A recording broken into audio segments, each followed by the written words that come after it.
Hi friends, welcome to Abbas kitchen. இன்றைக்கி நம்ம வீட்டில் இருக்கிற பொருளை வச்சு ஒரு ஸ்வீட் செஞ்சிடலாம். அதுக்கு நான் மாவு ஜவ்வரிசி எடுத்திருக்கேன். மாவு ஜவ்வரிசியை இந்த மாதிரி 1 மணி நேரம் ஊற வச்சு எடுத்திருக்கேன். அதை தண்ணியை வடிச்சிட்டு நம்ம மிக்ஸி ஜாரில் சேர்த்துக்கலாம்.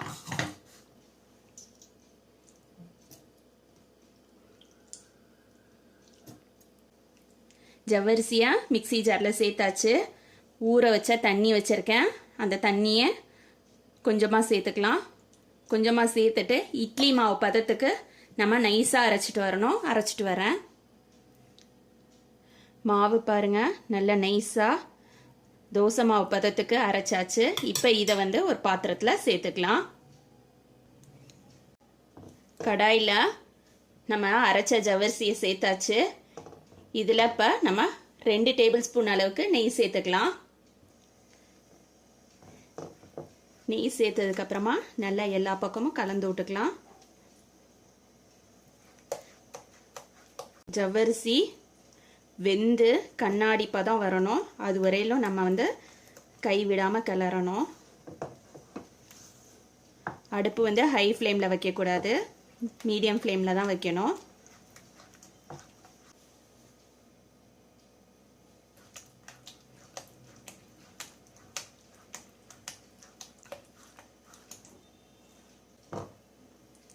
ஜவ்வரிசி வெந்திருக்கு, கண்ணாடி பதம் வந்துருச்சு பாருங்க.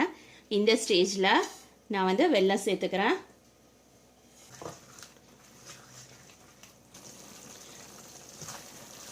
வெல்லம் சேர்த்து கரைஞ்சதுக்கப்புறம் நமக்கு லைட்டாக இலகி கொடுக்கும். அதுக்கப்புறம் நல்ல கெட்டியாக ஆரம்பிச்சிரும்.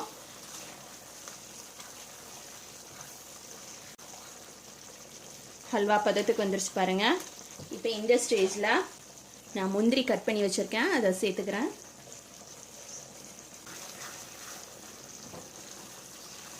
முந்திரி சேர்த்ததுக்கப்புறமா நல்லா ஒரு மிக்ஸ் பண்ணிவிட்டு ஒரு பாத்திரத்துக்கு மாற்றிடலாம். நம்மளோட ஹல்வா ரெடி ஆயிடுச்சு. இப்போ இதை ஒரு பாத்திரத்தில் மாற்றிக்கலாம்.